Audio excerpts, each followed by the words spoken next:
Assalamu alaikum, chers frères et sœurs. Le peuple maudit de Israël. Une phrase qui semble résonner avec un mystère profond, une notion qui pourrait dérouter ou susciter la curiosité. Pourquoi parler de malédiction, alors que l'histoire d'Israël est généralement associée à celle d'un peuple élu par Dieu? Pourtant, au fil des siècles, des textes anciens aux événements historiques récents, l'idée que le peuple d'Israël aurait pu être maudit a traversé les cultures, les religions et les esprits. Il est crucial de comprendre que ce sujet va bien au-delà des simples récits bibliques.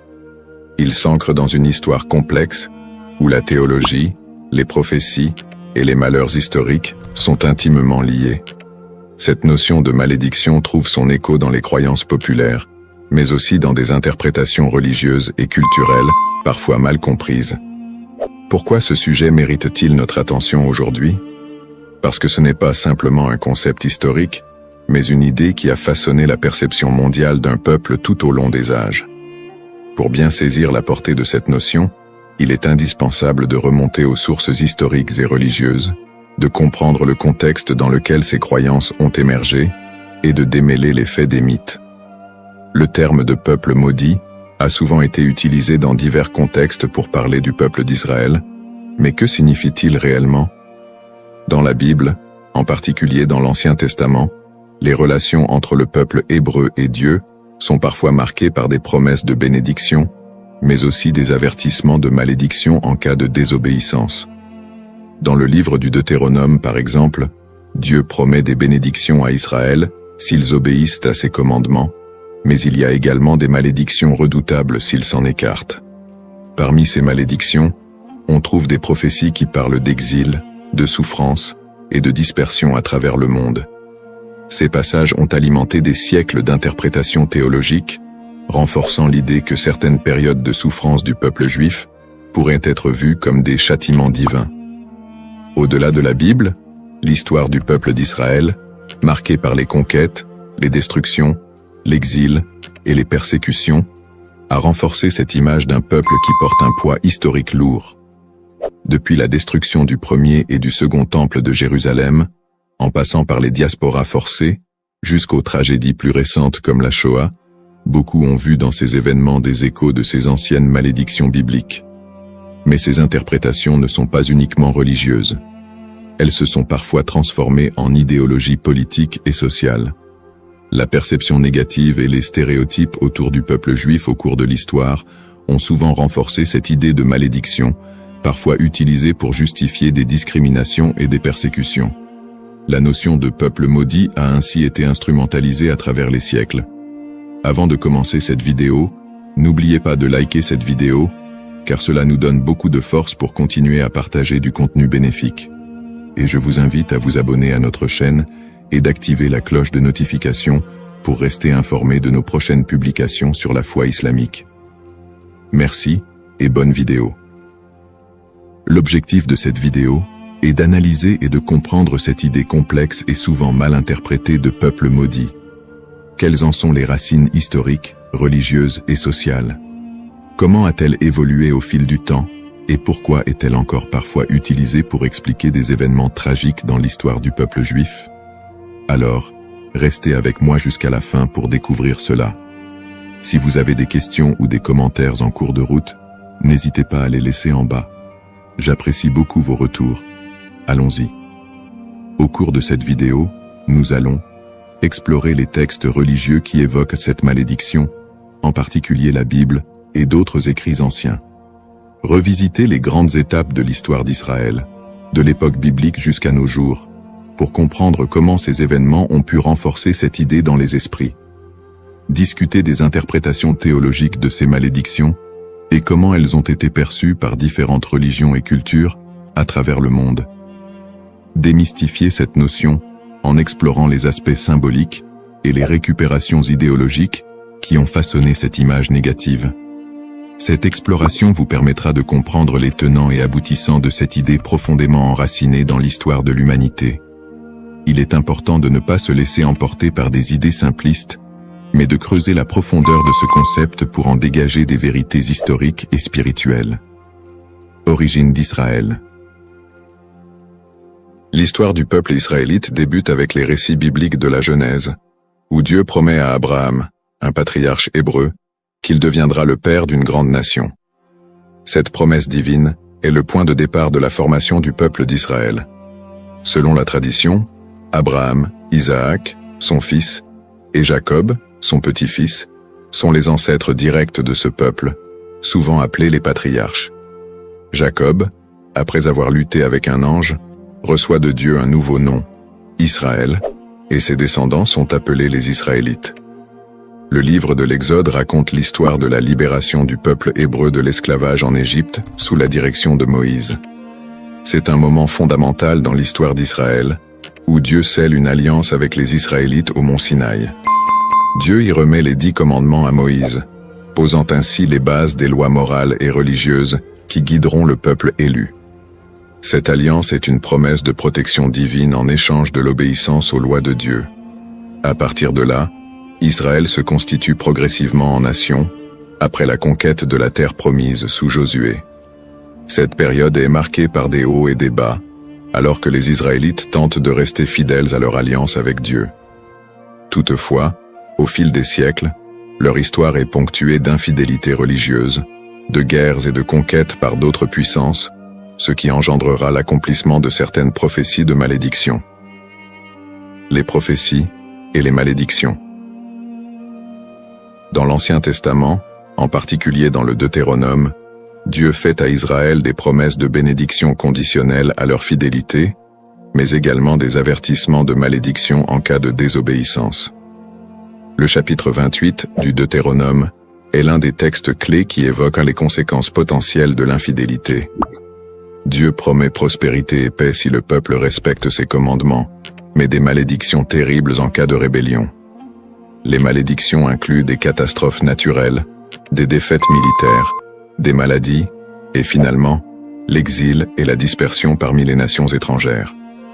Parmi les prophètes qui ont développé cette idée de malédiction, Ézéchiel et Jérémie sont 2 figures centrales. Ézéchiel, actif pendant l'exil babylonien, insiste sur le lien entre l'exil du peuple et leur transgression. Il prophétise que la destruction de Jérusalem et l'exil sont des punitions divines pour l'injustice sociale, l'idolâtrie et l'infidélité religieuse du peuple. Toutefois, il apporte aussi un message d'espoir. Après le châtiment, un retour et une restauration sont possibles si le peuple se repent. Jérémie, qui vécut également durant la chute de Jérusalem en 586 avant Jésus-Christ, avertit constamment le peuple des malheurs à venir s'il ne se détourne pas de l'idolâtrie et des injustices. Il prophétise la destruction imminente du temple de Jérusalem et l'exil des Judéens en Babylonie. Dans Jérémie 25, il annonce que cette période d'exil durera 70 ans, après quoi Dieu permettra leur retour. Ces prophéties sont souvent vues comme des annonces de malédiction qui pèsent sur Israël en raison de son infidélité à l'Alliance. Cependant, elles sont également porteuses d'un espoir de rédemption, promettant que si le peuple retourne à Dieu, il retrouvera sa place privilégiée. Une autre dimension importante des malédictions dans l'Ancien Testament concerne le temple de Jérusalem. La destruction du premier temple par les Babyloniens en 586 avant Jésus-Christ, puis la destruction du second temple par les Romains en 70 après Jésus-Christ, sont vus comme des châtiments pour la désobéissance du peuple. Ces événements ont renforcé l'idée d'un peuple souffrant sous le poids de la malédiction divine. Persécutions historiques. L'histoire du peuple d'Israël est marquée par une série de persécutions et d'exils, souvent perçues à travers le prisme des malédictions bibliques. Le premier grand exil, celui de Babylone, survient après la destruction du premier temple en 586 avant Jésus-Christ. Par la suite, les Babyloniens déportent une grande partie des habitants de Juda, ce qui marque le début d'une longue période de diaspora. Après un retour partiel en terre d'Israël et la reconstruction du temple, les siècles suivants ne sont pas exempts de nouvelles épreuves. La période hellénistique, marquée par les conquêtes d'Alexandre le Grand, puis la domination romaine, amène son lot de tensions religieuses et politiques. Le peuple juif subit de nouvelles persécutions, notamment sous l'occupation romaine. La destruction du Second Temple en 70 après Jésus-Christ par les Romains, sous l'empereur Titus, est un moment charnière dans l'histoire d'Israël. Cet événement marque le début de la grande diaspora, alors que le peuple juif est dispersé dans tout l'Empire romain et au-delà. La révolte de Bar Kokhba, en 135 après Jésus-Christ, aboutit à une nouvelle défaite et à un exil encore plus massif. À partir de ce moment, les Juifs deviennent un peuple sans terre, vivant en exil, souvent en minorité, et subissant de nombreuses discriminations et persécutions. Durant le Moyen-Âge, en Europe et dans le monde islamique, les Juifs font souvent l'objet de suspicions, de discriminations légales, et parfois de pogroms violents. Les croisades, notamment, voient des massacres de communautés juives en Europe. Les expulsions des Juifs d'Espagne, en 1492, et du Portugal en 1497, sont d'autres exemples de persécutions qui renforcent cette idée de malédiction. Dans ces périodes sombres, beaucoup d'historiens et de penseurs juifs eux-mêmes ont cherché à comprendre ces souffrances à travers les textes sacrés. Pour certains, ces malheurs étaient perçus comme la continuation des malédictions prononcées dans l'Ancien Testament. Pourtant, ces périodes de souffrance ne sont pas uniquement interprétées comme des châtiments divins, mais aussi comme des épreuves à travers lesquelles le peuple d'Israël serait purifié ou préparé à une rédemption future. Le 19e et le 20e siècle ne font qu'amplifier ces tragédies, avec l'émergence de l'antisémitisme moderne, culminant dans l'horreur de la Shoah, qui a vu l'extermination systématique de 6 millions de Juifs pendant la Seconde Guerre mondiale. Une telle catastrophe, d'une ampleur sans précédent, a profondément marqué l'identité juive et soulevé des questions sur le sens de cette souffrance historique. Conclusion du contexte historique. L'histoire du peuple d'Israël, tissée de moments de gloire, d'alliances divines, mais aussi de malédictions et de souffrances, reste une des plus complexes et des plus riches de l'humanité. Les prophéties bibliques de malédiction, les exils répétés, les destructions de lieux sacrés et les persécutions à travers les siècles ont façonné la perception du peuple juif, tant de leur propre point de vue que de celui des autres nations. Le concept de peuple maudit, les bases théologiques, l'idée de malédiction dans les textes religieux, en particulier dans la tradition judéo-chrétienne, est un concept riche et complexe. Les malédictions sont souvent prononcées par Dieu en réponse à l'infidélité ou à l'injustice du peuple. Dans la Bible, notamment dans le livre du Deutéronome, Dieu promet des bénédictions à Israël pour leur obéissance, mais aussi des malédictions en cas de désobéissance. Ces malédictions incluent des souffrances, des exils et d'autres calamités, illustrant le caractère conditionnel de l'alliance entre Dieu et son peuple. La distinction entre malédiction divine et humaine est essentielle. Les malédictions divines, souvent exprimées par des prophètes, sont vues comme des conséquences directes de l'action humaine contre les commandements divins. En revanche, les malédictions humaines peuvent découler de superstitions, de croyances populaires ou d'anathèmes lancés par des individus ou des groupes en réponse à des actes perçus comme immoraux. Cette différence met en lumière le rôle de la responsabilité humaine dans la réception de ces malédictions. Les prophètes, tels qu'Ézéchiel et Jérémie, jouent un rôle crucial dans la communication de ces malédictions. Leur message souligne que ces châtiments ne sont pas simplement des expressions de colère divine, mais des appels à la repentance et à la restauration. Ce cadre théologique souligne que les malédictions ne sont pas définitives et que le retour à la foi peut conduire à des bénédictions renouvelées. Malédiction et mythe. La notion de malédiction attachée au peuple d'Israël a donné lieu à de nombreuses interprétations populaires et mythes au cours des siècles. Dans les traditions chrétiennes et islamiques, des récits sur le peuple juif ont souvent été associés à des idées de punition divine. Ces interprétations, parfois teintées d'hostilité, ont conduit à la propagation de stéréotypes négatifs. Historiquement, des récits de malédiction ont été utilisés pour justifier des persécutions contre les Juifs. Par exemple, l'idée que le peuple juif a été maudit en raison de la crucifixion de Jésus a été utilisée pour alimenter l'antisémitisme. Ces interprétations ont pris racine dans des contextes sociopolitiques où le peuple juif était perçu comme un bouc émissaire, lors de périodes de crise ou de bouleversements sociaux. La manière dont ces malédictions ont été comprises et transmises à travers les siècles a également façonné les perceptions collectives du peuple juif. Les récits de souffrance et de malédiction ont souvent été amalgamés dans la culture populaire, créant un imaginaire collectif qui persiste jusqu'à aujourd'hui.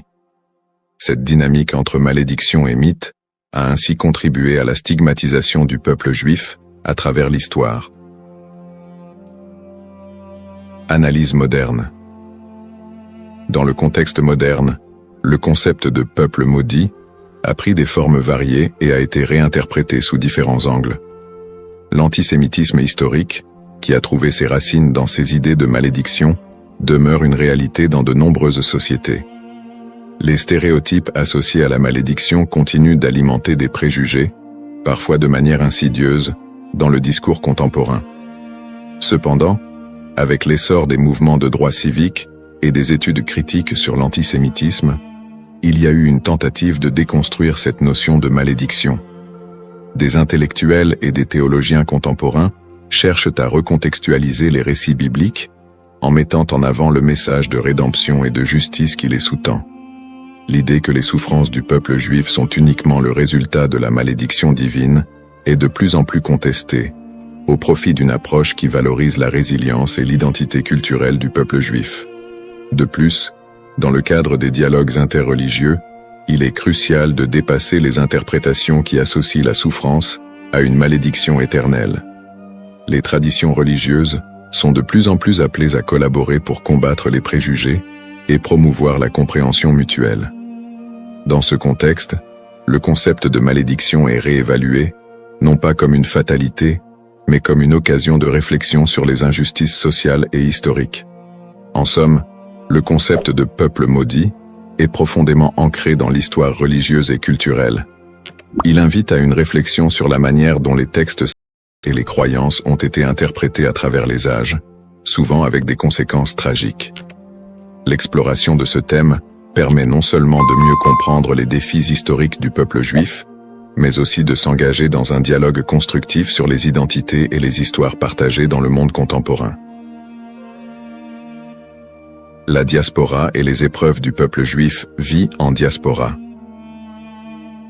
La diaspora juive, qui a débuté avec l'exil babylonien au VIe siècle avant J.C., a été marquée par une série de défis sans précédent. Une fois dispersé à travers le monde, le peuple juif a dû naviguer dans des environnements souvent hostiles. Les communautés juives ont fait face à des persécutions, à des migrations forcées et à la ghettoisation, qui ont toutes contribué à forger leur identité collective. Dans de nombreux pays, les Juifs étaient considérés comme des étrangers, souvent sujets à la méfiance et à la stigmatisation. Dans l'Europe médiévale, par exemple, ils étaient fréquemment accusés de diverses calamités, comme la peste noire, et ont été victimes de violences antisémites. Les Juifs étaient souvent contraints de vivre dans des quartiers séparés, appelés ghettos, où leur liberté était limitée. Cette ghettoisation a servi à isoler les communautés juives, créant un environnement d'exclusion qui a renforcé les stéréotypes négatifs. Les migrations forcées ont également eu un impact considérable sur la vie juive en diaspora. Des expulsions massives, comme celle des Juifs d'Espagne en 1492, ont conduit à une dispersion rapide vers des régions comme l'Empire ottoman, le nord de l'Afrique et plus tard les Amériques. Ces déplacements ont souvent été motivés par des conditions de vie insupportables et des menaces physiques, mais ils ont également permis aux Juifs de préserver et d'adapter leur culture dans de nouveaux contextes. Malgré ces défis, les communautés juives ont réussi à maintenir leurs traditions et à s'adapter aux réalités locales. Elles ont développé des réseaux de solidarité, créant des institutions éducatives et religieuses pour assurer la transmission de leur héritage culturel et spirituel. Cette résilience face à l'adversité est une caractéristique marquante de l'expérience juive en diaspora. Les pogroms et l'Holocauste. Les pogroms, qui ont commencé en Europe à partir du IXe siècle, illustrent la violence persistante à laquelle les Juifs ont été confrontés. Ces émeutes violentes, souvent encouragées par des autorités locales, ont mené à des massacres, à des pillages et à des destructions de synagogues. Un des pogroms les plus connus est celui de Kitchinev en 1903, qui a entraîné la mort de dizaines de Juifs et laissé des centaines d'autres blessés. Le XXe siècle a vu la tragédie de l'Holocauste, un génocide qui a coûté la vie à 6 millions de Juifs pendant la Seconde Guerre mondiale. Les nazis ont systématiquement exterminé les Juifs européens, mettant en place des camps de concentration et d'extermination. Malgré ces persécutions violentes, de nombreuses histoires de survie émergent, mettant en lumière le courage et la détermination du peuple juif. Des groupes de résistance, des réseaux de sauvetage et des actes de bravoure individuels témoignent de la volonté de maintenir l'humanité et la dignité face à l'inhumanité. L'Holocauste a laissé une empreinte indélébile sur la mémoire collective juive. Les survivants ont dû reconstruire leur vie dans un monde souvent indifférent à leur souffrance.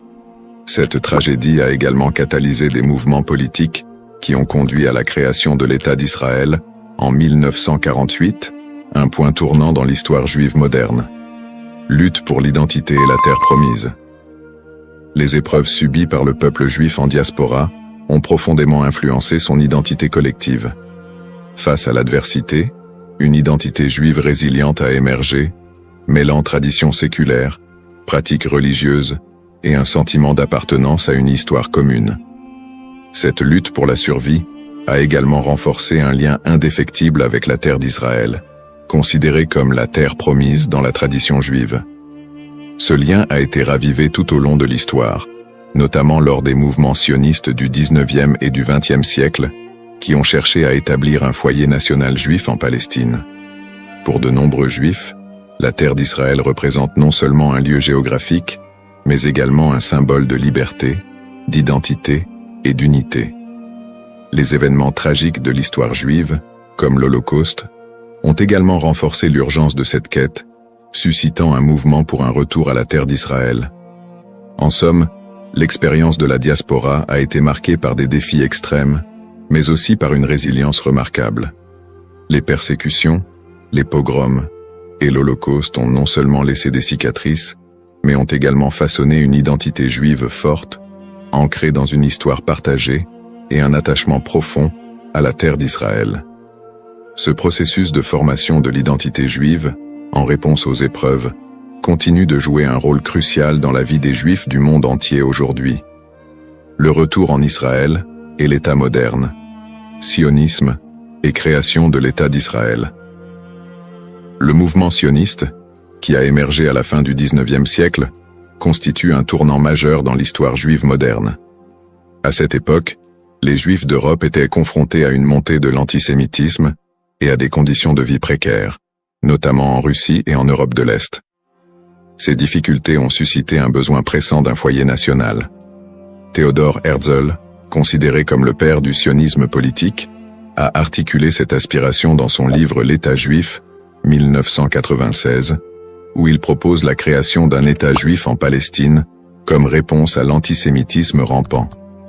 Le sionisme a pris plusieurs formes, allant du sionisme politique de Herzl à des visions plus socialistes et culturelles, comme celles de figures comme David Ben-Gourion et Ahad Ha'am. Le premier congrès sioniste a eu lieu à Bâle en 1897, où les participants ont décidé de promouvoir l'établissement d'un foyer national juif en Palestine par des moyens diplomatiques et légaux. À la suite de la déclaration Balfour de 1917, dans laquelle le gouvernement britannique a exprimé son soutien à l'établissement d'un foyer national juif en Palestine, le mouvement sioniste a gagné en légitimité. Cependant, la réalité sur le terrain était complexe. La Palestine était alors habitée par une majorité arabe qui a vu l'immigration juive comme une menace pour ses droits et ses terres. Cette situation a semé les graines des conflits futurs. Après la Seconde Guerre mondiale et l'Holocauste, qui a décimé la population juive d'Europe, le besoin d'un refuge sécurisé a été accentué. En 1947, l'Assemblée générale des Nations unies a voté pour diviser la Palestine en deux États, un juif et un arabe. Les leaders juifs ont accepté le plan, mais les dirigeants arabes l'ont rejeté. Le 14 mai 1948, David Ben-Gourion a proclamé l'indépendance de l'État d'Israël, ce qui a entraîné la première guerre israélo-arabe. En dépit de l'opposition régionale, Israël a réussi à établir un État et à absorber un grand nombre de réfugiés juifs du monde entier, notamment des survivants de l'Holocauste. Conflit moderne. Depuis sa création, l'État d'Israël a été plongé dans une série de conflits régionaux qui ont souvent été alimentés par des tensions ethniques et religieuses. Les guerres avec les pays arabes voisins, notamment les guerres de 1948, 1967 et 1973, ont défini les frontières et les relations diplomatiques de l'État moderne. Les tensions avec les populations palestiniennes ont également été une source constante de conflits, culminant avec les intifadas des années 1980 et 2000, où des soulèvements populaires ont éclaté en réponse à l'occupation israélienne des territoires palestiniens. Le conflit israélo-palestinien est un point focal des tensions au Moyen-Orient, où des questions de droits territoriaux, d'autodétermination et de sécurité se croisent. Les territoires de la Cisjordanie et de Gaza sont devenus des symboles de la lutte pour la reconnaissance et la dignité des Palestiniens. Les colonies israéliennes en Cisjordanie et les conditions de vie à Gaza ont engendré des critiques internationales et des tensions croissantes. Sur le plan religieux, les sites sacrés tels que Jérusalem revêtent une signification particulière pour les Juifs, les chrétiens et les musulmans, exacerbant les conflits. L'accès aux lieux saints est souvent un point de discorde, avec des épisodes de violence autour du mont du Temple et du dôme du Rocher. Peut-on encore parler d'un peuple maudit aujourd'hui? La question de savoir si l'on peut encore parler d'un peuple maudit aujourd'hui mérite d'être examinée sous différents angles. D'une part, le peuple juif a par moments été perçu comme victime d'une malédiction, surtout dans le contexte des souffrances historiques, des persécutions et de l'Holocauste. Cette perception s'est parfois traduite par des stéréotypes négatifs et un antisémitisme durable qui persistent encore dans certaines sociétés contemporaines. D'autre part, l'idée de peuple maudit ne rend pas pleinement compte de la résilience, de l'innovation et des contributions culturelles des Juifs à la société mondiale. Après des siècles de persécution, les Juifs ont réussi à établir un État souverain, à revitaliser leur culture et à jouer un rôle significatif dans divers domaines tels que la science, l'art et la politique. Cette renaissance culturelle et nationale contredit l'idée d'une malédiction éternelle. Aujourd'hui, beaucoup de Juifs se définissent non pas par leurs souffrances passées, mais par leur identité culturelle et leur engagement envers des valeurs de justice, de paix et de coexistence. L'État d'Israël, bien qu'encore confronté à des défis internes et externes, est un symbole de survie et de détermination pour de nombreux Juifs dans le monde. Ainsi, plutôt que de voir le peuple juif à travers le prisme d'une malédiction, il est plus approprié de reconnaître la complexité de son histoire, marquée par des luttes et des triomphes, et d'appréhender la diaspora juive comme une histoire d'espoir, de résilience et de quête d'identité. Dans cette exploration du thème du peuple maudit d'Israël, nous avons retracé l'histoire complexe des Juifs, de leurs origines dans l'Antiquité à leur établissement moderne en tant qu'État souverain. Nous avons examiné le contexte historique et religieux, en soulignant les épreuves de la diaspora, les persécutions et les tragédies comme les pogroms et l'Holocauste. En analysant le concept de malédiction, nous avons également vu comment il a été utilisé pour justifier des stéréotypes et des violences à l'encontre des Juifs au fil des siècles. Nous avons ensuite discuté du mouvement sioniste qui a mené à la création de l'État d'Israël en 1948, ainsi que des conflits régionaux qui en ont découlé, notamment avec les populations palestiniennes. Ces tensions, alimentées par des enjeux historiques, ethniques et religieux, continuent de façonner la réalité actuelle du pays. En réfléchissant à l'évolution du terme « maudit », il est crucial de reconnaître qu'il a souvent été employé de manière péjorative pour désigner le peuple juif et justifier des injustices. Cependant, au fil du temps, cette notion a été déconstruite. De nos jours, parler de peuple maudit ne rend plus compte de la diversité et de la résilience des communautés juives. Au contraire, il est essentiel de voir le peuple juif comme porteur d'une riche culture, d'une identité dynamique et d'une volonté indéfectible de vivre et de prospérer, malgré les défis historiques. Pour conclure, j'invite chacun d'entre vous à approfondir ce sujet fascinant et complexe. Prenez le temps d'explorer les multiples facettes de l'histoire juive, d'écouter des voix variées et de réévaluer vos propres perceptions sur le peuple juif et son héritage. En favorisant la compréhension et l'empathie, nous pouvons tous contribuer à un dialogue constructif qui transcende les stéréotypes et promeut la paix et la coexistence.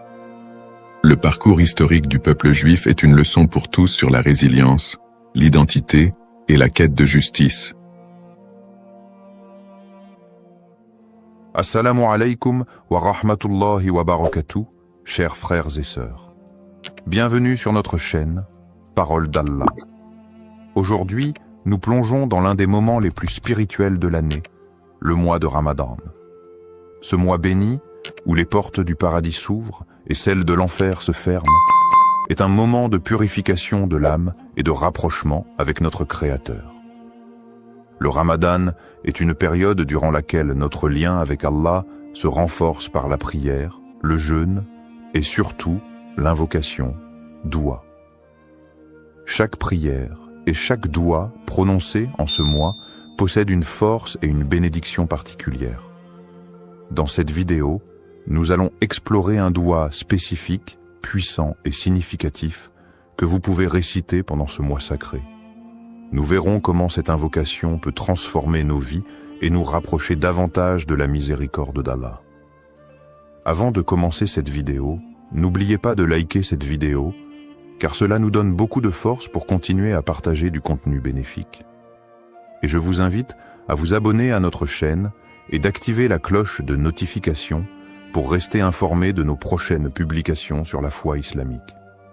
Partagez-la avec vos proches et laissez un commentaire pour me dire ce que vous en pensez. Merci et bonne vidéo. L'importance du doua dans le mois de Ramadan. Le mois de Ramadan est une période inégalée dans l'année où Allah accorde une miséricorde et une bénédiction infinie à ceux qui s'y consacrent pleinement. Parmi les plus grandes bénédictions de ce mois figure l'importance du doua. En effet, le prophète Muhammad, paix et bénédiction sur lui, a dit « Il y a 3 personnes dont l'invocation n'est jamais rejetée. Celui qui jeûne jusqu'à ce qu'il rompe son jeûne, le juste dirigeant, et celui qui fait doua pour son frère en son absence. » Tirmidhi. Ce hadith montre clairement que pendant le Ramadan, les invocations sont particulièrement efficaces et puissantes. Le mois de Ramadan est un moment unique où les portes du ciel sont largement ouvertes et où Allah écoute plus attentivement les prières de ses serviteurs. C'est un mois de pardon et de miséricorde, une occasion en or pour demander à Allah ce que l'on désire, que ce soit la purification de l'âme, la guérison ou la bénédiction dans nos vies. Le prophète Muhammad, paix et bénédiction sur lui, nous a également enseigné que, quand le Ramadan commence, les portes du paradis s'ouvrent, les portes de l'enfer se ferment et les démons sont enchaînés. Sahih al-Bukhari. Cela témoigne de l'atmosphère spirituelle particulièrement propice pour faire des douas pendant ce mois. Le mois de Ramadan est aussi l'occasion de vivre des événements spirituels d'une importance capitale, notamment la nuit du destin, Laylat al-Qadr. Cette nuit, qui se trouve dans les 10 derniers jours de Ramadan, est mieux que 1000 mois. Le Coran dit « La nuit du destin est meilleure que 1000 mois ». Sourate al-Qadr, 97, 3. Pendant cette nuit, les anges descendent sur la terre et les prières sont exaucées. C'est donc le moment idéal pour faire des douas, car Allah, dans sa grandeur et sa miséricorde infinie, accorde une attention toute particulière à ses serviteurs en cette période. C'est un mois où chaque prière devient une opportunité d'obtenir des bénédictions et des réponses divines. Le doua est un acte d'humilité et de soumission totale à Allah, et pendant le mois de Ramadan, cet acte est particulièrement favorisé. Nous devons saisir cette occasion pour purifier nos cœurs, solliciter le pardon d'Allah et demander des bénédictions pour nous-mêmes, nos proches, et même pour l'ensemble de la communauté musulmane. Le doua du Ramadan, signification et puissance. Le doua est un acte de soumission et de demande auprès d'Allah, et pendant le mois de Ramadan, cet acte prend une dimension particulière. Le mois de Ramadan est une période de purification spirituelle où chaque prière et chaque invocation est une occasion d'obtenir la miséricorde divine. Dans ce contexte, certains douas ont une puissance et une signification profonde, et parmi ceux-ci, il existe un doua spécifique recommandé pour ce mois béni. Le doua pour la rédemption et le pardon. Le doua pour la rédemption et le pardon. Un des douas les plus recommandés pendant le mois de Ramadan est le doua pour demander le pardon et la miséricorde d'Allah. Il s'agit de l'invocation suivante, souvent récitée durant ce mois sacré. Allahumma innaka afu, tuhibbul afu, fa'af anni. Allahumma innaka afuwun tuhibbu al-afwa fa'fu anni. Ô Allah, tu es pardonnant, tu aimes le pardon, alors pardonne-moi. Hadith rapporté par Al-Tirmidhi. Ce doua est une invocation très puissante et profonde. Elle est recommandée de manière spéciale durant les dernières nuits de Ramadan, notamment durant la nuit du destin, Laylat al-Qadr, lorsque les bénédictions et les bénédictions divines sont multipliées. Le doua exprime l'humilité et le besoin absolu de la miséricorde d'Allah. Signification des mots et impact spirituel. Chaque mot de ce doua est riche en signification et en implications spirituelles. Voici une explication détaillée de ces éléments clés. Allahumma innaka.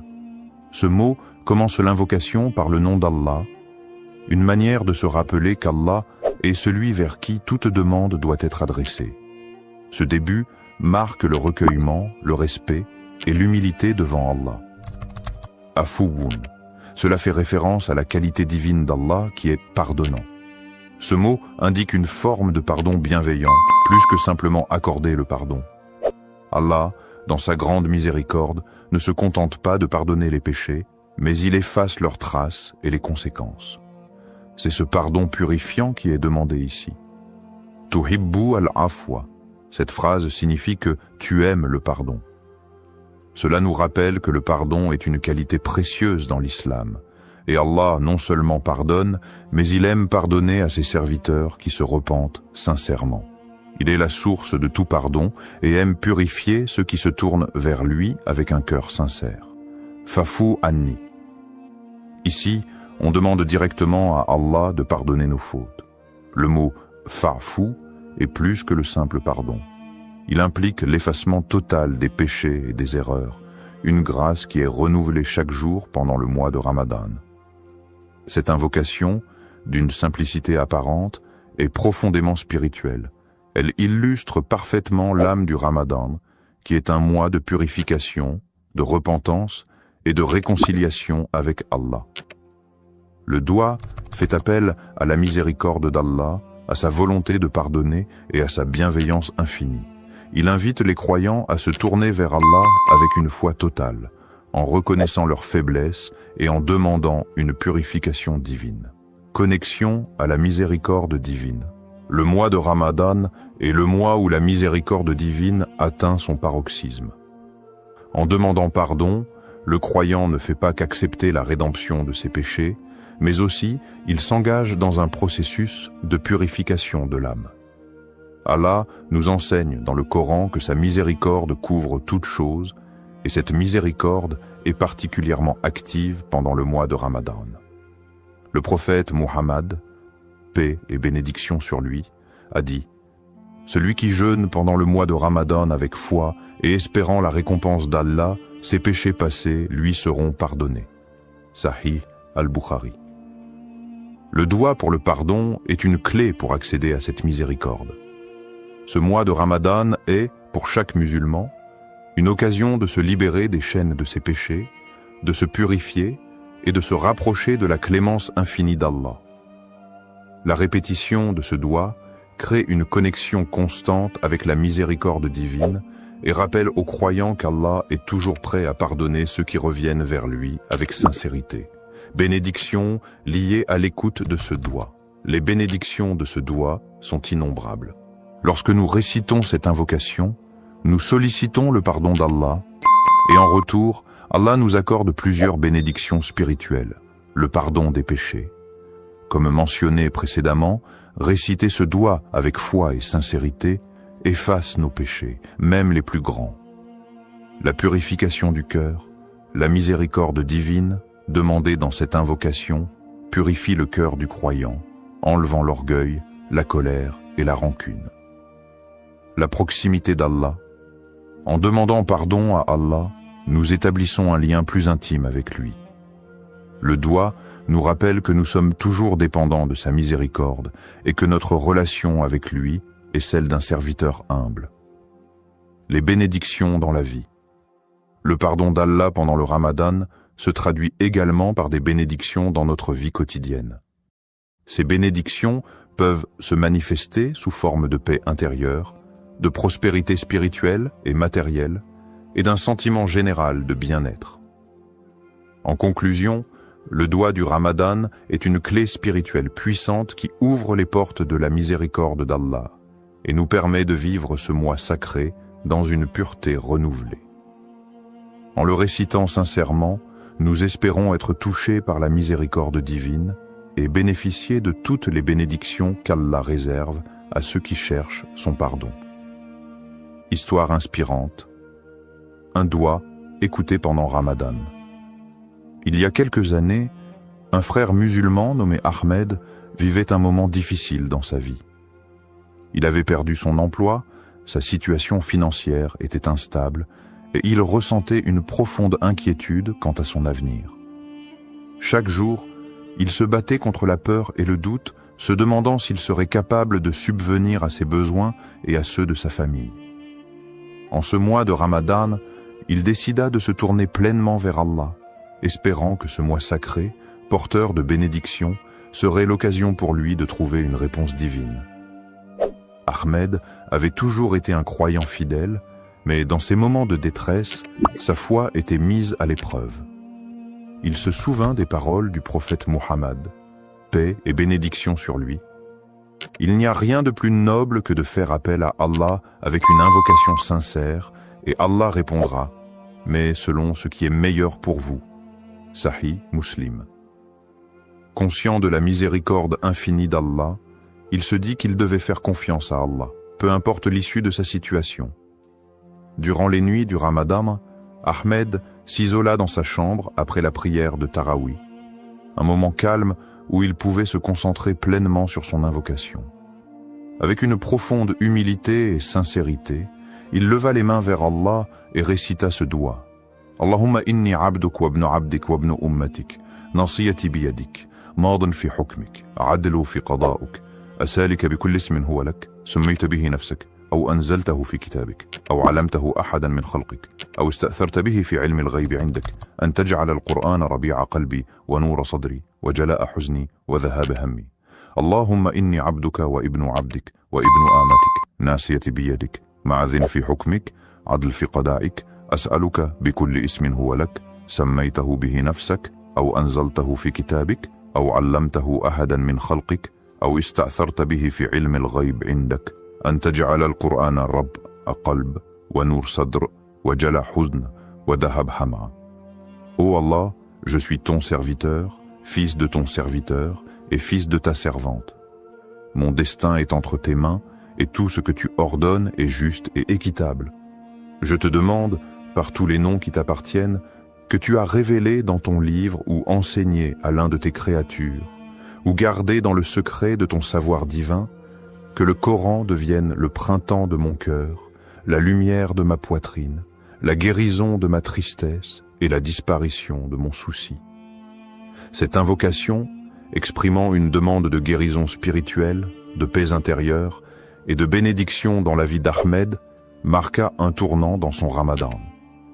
Il répéta ce doigt avec une foi inébranlable, se rappelant que Ramadan est le mois où les portes de la miséricorde d'Allah sont largement ouvertes.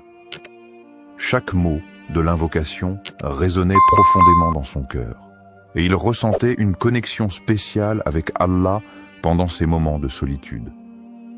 Les jours passaient, et bien que la situation extérieure d'Ahmed ne changeait pas immédiatement, il ressentait une paix intérieure qu'il n'avait pas connue depuis longtemps. Il continuait à faire des douas, mais ce sentiment de tranquillité le guidait dans ses prières et ses supplications. Un soir, après une prière de Tarawih particulièrement émotive, il reçut un appel inattendu. C'était un ancien collègue qui lui proposait une opportunité de travail, une offre bien plus avantageuse que celle qu'il avait perdue. Non seulement cette offre répondait à ses besoins matériels, mais elle offrait également une chance de croître et de se rapprocher de ses valeurs spirituelles. Cela lui rappela instantanément le hadith du prophète Muhammad, paix et bénédiction sur lui. Quand Allah aime un serviteur, il l'éprouve. Sahih al-Bukhari. Il se rendit compte que cet emploi n'était pas simplement une solution à ses soucis, mais aussi une forme de réponse divine à ses supplications. Au-delà de l'aspect matériel, Ahmed ressentait dans son cœur une profonde gratitude envers Allah. Il se rappela que, bien que sa demande n'ait pas été exaucée immédiatement dans la forme qu'il avait anticipée, la réponse de Dieu était parfaite. Allah avait agi selon ce qui était le meilleur pour lui, non seulement en lui offrant une réponse à ses besoins, mais aussi en renforçant sa foi, en lui enseignant la patience et en lui montrant que la miséricorde divine se manifeste de manière subtile et inouïe. Cette expérience marqua un tournant spirituel dans la vie d'Ahmed. Il comprit que chaque doua, même si la réponse n'est pas immédiate ou n'est pas conforme à nos attentes, est écoutée par Allah. Parfois, la réponse vient sous une forme différente de ce que nous imaginons, mais elle est toujours en accord avec ce qui est le mieux pour nous. Ce Ramadan, il apprit à se remettre complètement entre les mains d'Allah, à faire confiance à son plan, et à voir chaque épreuve comme une occasion d'approfondir sa foi. L'histoire d'Ahmed nous rappelle que chaque doua, pendant Ramadan, est un acte de foi, une forme de soumission à Allah. Parfois, les bénédictions ne sont pas visibles tout de suite, mais elles sont toujours présentes, enveloppées dans la sagesse et la miséricorde d'Allah. Les conditions du doua acceptées, ce qu'Allah attend de nous dans le mois béni de Ramadan et tout au long de l'année, les invocations, douas, sont une occasion précieuse pour les croyants de se rapprocher d'Allah et de solliciter ses bénédictions. Toutefois, pour que notre doua soit accepté, il y a des conditions que nous devons remplir, des comportements que nous devons adopter. Allah, dans sa miséricorde infinie, répond à nos prières, mais cette réponse dépend souvent de la sincérité de notre cœur et de notre engagement envers lui. Première, la sincérité dans la prière et la pureté d'intention. La première condition pour qu'un doua soit accepté est la sincérité du cœur. Lorsque nous élevons nos mains en supplication, nous devons nous assurer que notre demande vient d'un cœur pur, exempt de toute hypocrisie. Le prophète Muhammad, paix et bénédiction sur lui, a dit « Lorsque vous invoquez Allah, invoquez-le avec un cœur pur. » Sunan at-Tirmidhi. Il est crucial que notre intention soit claire et que nous ne cherchions pas à obtenir des bénéfices mondains par nos prières, mais bien à chercher le plaisir d'Allah. Cette sincérité dans la prière renforce notre relation avec Allah, car c'est un acte d'adoration qui doit être fait uniquement pour lui. 2. Le rôle du tawakkul, la confiance en Allah, et la persévérance dans les invocations. Une autre condition essentielle pour que nos doua soient acceptés est le tawakkul, c'est-à-dire la confiance totale en Allah après avoir fait tous les efforts nécessaires. Il est important de se rappeler que, même si nous faisons des supplications, cela ne signifie pas que la réponse viendra instantanément ou selon nos attentes. Le tawakkul nous enseigne que nous devons faire confiance à la sagesse divine d'Allah, sachant qu'il sait ce qui est le mieux pour nous, même lorsque nous ne comprenons pas immédiatement le sens de sa réponse. Le prophète, paix et bénédiction sur lui, a aussi dit « Ne vous lassez pas d'invoquer Allah, car parfois la réponse arrive plus tard qu'on ne le désire, et Allah connaît le meilleur moment pour exaucer votre prière. » Sahih al-Bukhari. La persévérance dans les invocations est donc essentielle. Ne pas perdre espoir dans les moments de difficulté est une marque de foi profonde. Troisième, l'humilité, l'adoration et la patience dans la réponse de Dieu. L'humilité est également un élément crucial pour l'acceptation de notre dua. En élevant nos mains vers Allah, nous devons nous rappeler que nous sommes de simples serviteurs devant le Créateur, pleins de faiblesses et de manques. C'est avec humilité que nous demandons à Allah de répondre à nos besoins. L'adoration sincère d'Allah et le fait de se soumettre pleinement à sa volonté sont des moyens pour que nos invocations soient exaucées. De plus, il faut être patient face à la réponse d'Allah, qu'elle soit immédiate ou non. Parfois, la réponse divine peut ne pas arriver dans la forme que nous attendions, ou elle peut être retardée pour des raisons que nous ne comprenons pas. Le prophète Muhammad, paix et bénédiction sur lui, nous enseigne que la patience dans l'attente de la réponse d'Allah fait partie intégrante du processus. Allah nous dit dans le Coran, « Et ton Seigneur dit, invoquez-moi, je vous répondrai. » Sourate Ghafir 40-60. Mais cette réponse peut arriver de manière différente, sous forme de bénédiction, de protection ou de tests qui renforcent notre foi. En conclusion, pour qu'un doua soit accepté, nous devons répondre à ces conditions essentielles, la sincérité de l'intention, la confiance totale en Allah, tawakkul, la persévérance dans les invocations, l'humilité dans notre supplication et la patience face à la réponse de Dieu. En agissant selon ces principes, nous cultivons une relation spirituelle profonde avec notre Créateur, et nos doigts sont davantage susceptibles d'être exaucés.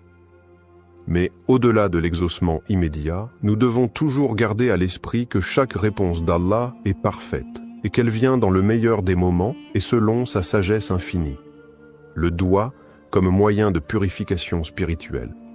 Le mois de Ramadan n'est pas seulement une période de jeûne et d'abstinence, mais également un moment sacré de purification spirituelle. C'est une occasion unique pour les croyants de se rapprocher d'Allah, de purifier leur âme et de renforcer leur foi. Parmi les moyens les plus puissants pour accomplir cette purification, il y a le doua ou l'invocation. Le doua pendant Ramadan ne sert pas seulement à demander de l'aide ou des bénédictions, mais il joue un rôle essentiel dans le processus de purification du cœur et de l'âme.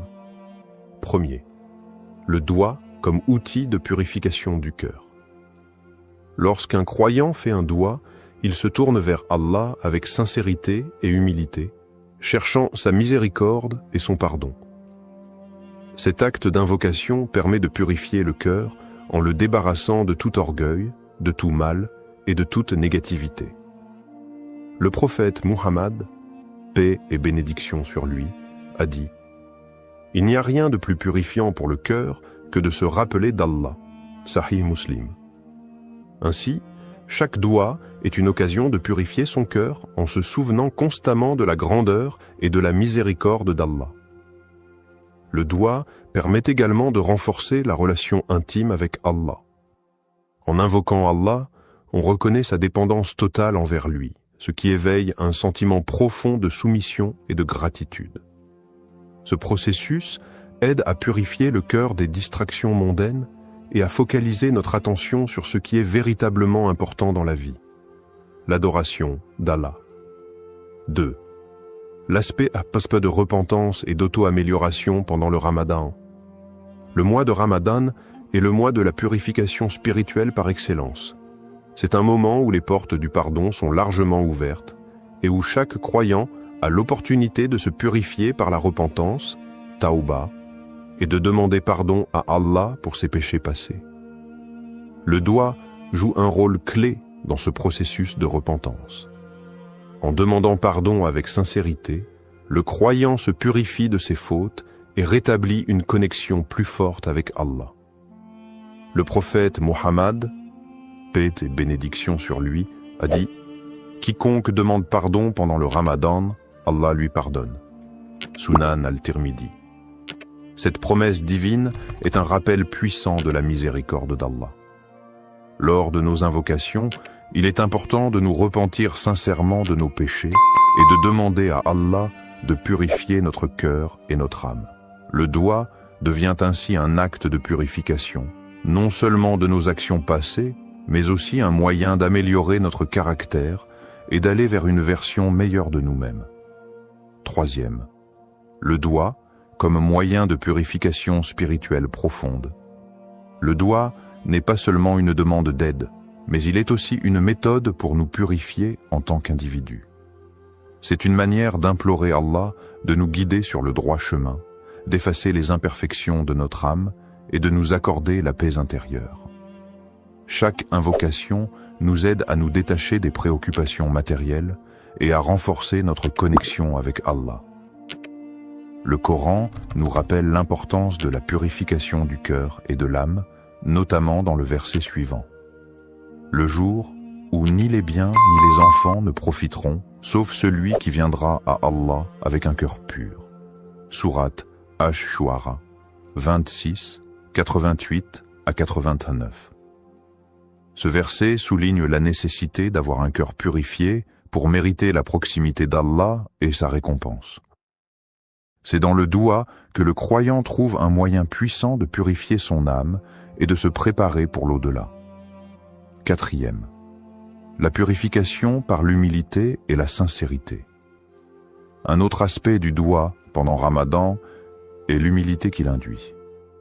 En levant les mains vers Allah et en lui demandant ce dont nous avons besoin, nous reconnaissons notre faiblesse et notre dépendance totale envers lui. Cette humilité est un moyen puissant de purifier notre cœur, car elle nous libère de l'orgueil et du sentiment d'autosuffisance qui peut parfois entraver notre spiritualité. Le prophète, paix et bénédiction sur lui, a dit « Celui qui est humble pour Allah, Allah l'élèvera. » Sahih Muslim. En étant sincères et humbles dans notre invocation, nous permettons à Allah de purifier notre cœur et de nous élever spirituellement. Le doigt devient ainsi une forme d'adoration en soi, un acte de soumission à Allah qui nettoie l'âme et éveille une conscience spirituelle plus profonde. C'est à travers cette pratique régulière que nous pouvons espérer purifier nos intentions, notre cœur, et nous rapprocher davantage de notre Créateur. Conclusion, le doigt, pendant le mois de Ramadan, n'est pas simplement un acte de demande, mais une forme de purification spirituelle qui nous aide à nettoyer notre cœur, à nous repentir et à nous améliorer spirituellement. En nous tournant vers Allah avec sincérité, humilité et foi, nous pouvons purifier nos âmes des péchés et des distractions du monde. Le mois de Ramadan, avec ses bénédictions et sa miséricorde infinie, est l'occasion idéale pour accomplir cette purification, se rapprocher d'Allah et renforcer notre engagement à mener une vie pure, pleine de foi et de dévotion. L'écoute du doigt et l'acceptation de la volonté d'Allah. Lorsqu'un croyant fait un doigt, il se soumet à la volonté divine et attend la réponse d'Allah avec foi et confiance. Cependant, il est important de comprendre que la manière dont Allah répond à nos invocations peut ne pas toujours correspondre à ce que nous attendions ou désirions immédiatement. L'acceptation de la volonté d'Allah, même quand la réponse à notre doigt semble différente de ce que nous avons demandé, est un aspect fondamental de la foi musulmane. Cela relève de la conviction profonde que tout ce qu'Allah fait est pour notre bien, même si nous ne comprenons pas toujours les raisons de sa réponse. Premier, croire que toute réponse divine est pour notre bien. Le prophète Muhammad, paix et bénédiction sur lui, a dit « Il se peut que vous détestiez quelque chose alors qu'Allah a placé un grand bien dans cela. » Sourate Al-Baqarah 216.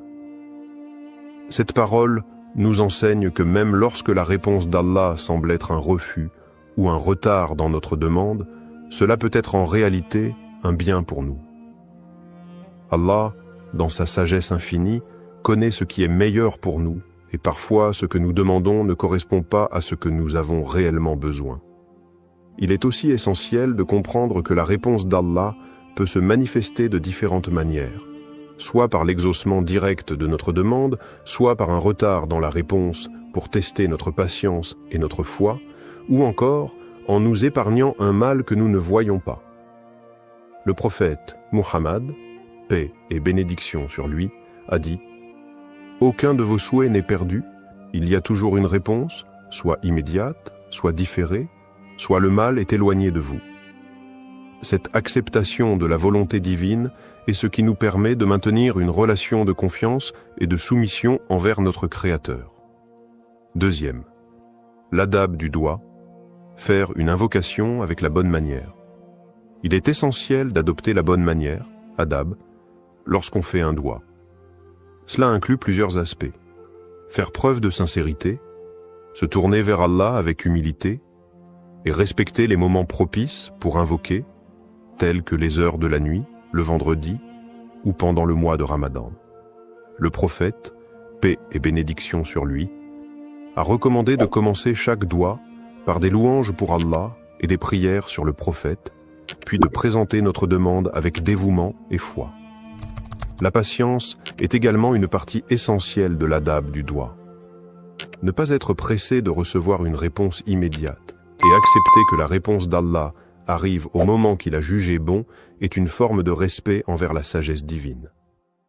Il est aussi important de ne pas abandonner la prière, même si la réponse semble tarder. Le prophète, paix et bénédiction sur lui, a dit « L'invocation d'un croyant est toujours exaucée, tant qu'il ne se lasse pas et ne dit pas « J'ai prié, mais je n'ai pas eu de réponse ». Sahih Muslim. Troisième, la patience et la gratitude envers Allah. L'un des principes les plus profonds lorsqu'il s'agit d'écouter et d'accepter le doigt, c'est de développer la patience, sabre. Lorsque la réponse d'Allah tarde ou diffère de ce que nous attendions, il est crucial de faire preuve de patience et de ne pas perdre espoir. La patience, en attendant la réponse d'Allah, est une forme d'adoration en soi, et c'est par cette patience que nous prouvons notre foi et notre soumission totale à sa volonté. La gratitude, shukr, envers Allah, que la réponse soit positive ou différente de ce que nous espérions, est également essentielle. Remercier Allah pour toutes les bénédictions, même celles que nous ne comprenons pas immédiatement, nous aide à renforcer notre foi et à accepter la réponse divine avec un cœur apaisé. Le Coran nous rappelle « Et lorsque ton Seigneur t'a proclamé, appelez-moi, je vous répondrai. » Sourate Ghafir 40-60. Même si la réponse semble différer, cette promesse est un gage de l'écoute constante d'Allah et la patience dans l'attente devient une source de purification spirituelle. Conclusion. Le doigt est un moyen puissant de se rapprocher d'Allah, mais il exige également une profonde acceptation de la volonté divine. Croire que chaque réponse d'Allah, qu'elle soit immédiate ou non, et pour notre bien, est fondamentale dans notre pratique. L'adab du doigt et l'importance de la patience et de la gratitude envers Allah nous aident à renforcer notre relation avec lui et à accepter sa sagesse infinie dans nos vies. Dans tout ce que nous demandons, il est crucial de nous rappeler qu'Allah nous accorde ce que nous désirons ou non, sa sagesse et sa miséricorde sont infiniment plus grandes que nos souhaits et nos attentes. Comment intégrer ce doigt dans ta vie quotidienne pendant Ramadan? Le mois de Ramadan est un moment privilégié pour se rapprocher d'Allah, purifier son âme et renforcer sa foi. L'intégration du doigt dans notre routine quotidienne pendant ce mois sacré peut transformer notre expérience spirituelle. Voici quelques conseils pratiques pour faire de ce doigt une partie intégrante de ta vie de croyant tout au long de Ramadan. Premier, répétez le doigt pendant les prières obligatoires, salat. Les prières quotidiennes, salat, sont l'occasion idéale pour inclure ce doigt dans ton rituel spirituel. Après chaque prière obligatoire, prends un moment pour réciter le doigt en le répétant avec sincérité. Cela te permettra de renforcer ta connexion avec Allah à travers une prière structurée, tout en ayant l'opportunité de méditer sur chaque mot du doigt. Le mois de Ramadan, avec ses moments de tranquillité et de concentration spirituelle, est une période où tes prières peuvent être plus profondes et plus significatives. Ne limite pas ce doigt à des moments précis. Chaque salat est une occasion de répéter cet appel à la miséricorde divine. Plus tu répètes le doigt avec dévotion, plus tu t'imprègnes de ses significations profondes. 2. Intégrer le doigt dans tes moments de recueillement. Outre les prières obligatoires, les moments de recueillement tels que le tahajjud, prière de la nuit, le duha, prière du matin, ou même la période du fajr, avant l'aube, sont des occasions parfaites pour formuler ce doigt.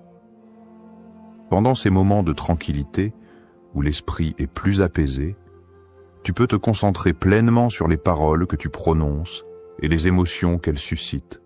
Ces moments de solitude avec Allah permettent de formuler des invocations sincères et réfléchies.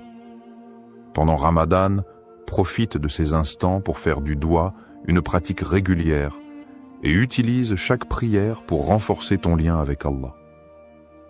Le doigt pendant le tahajjud, en particulier, est une supplication qui est souvent exaucée, car ce moment est un des plus propices pour obtenir la miséricorde divine. 3. Méditer sur les significations profondes du doigt. Il est important de ne pas simplement réciter le doigt mécaniquement, mais de méditer sur les mots et leurs significations. Lorsque tu récites ce doigt, prends le temps de réfléchir sur chaque phrase. Quel impact spirituel a chaque mot?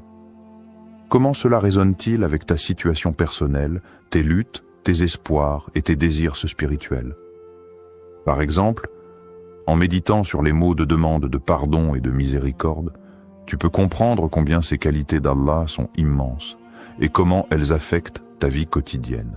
Chaque phrase de ce doigt peut être une opportunité d'introspection.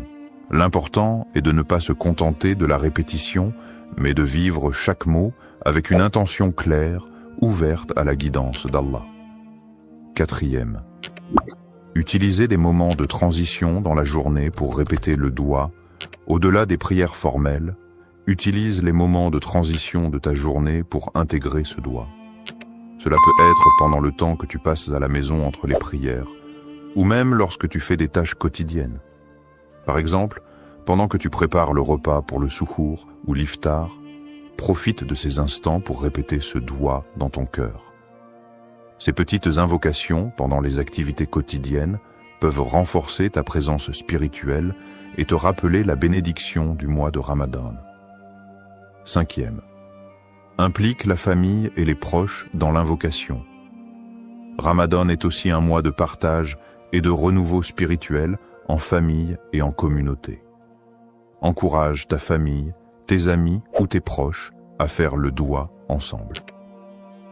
Lorsque vous êtes réunis pour l'iftar ou pour une prière en groupe, intégrez le doigt dans ce moment collectif.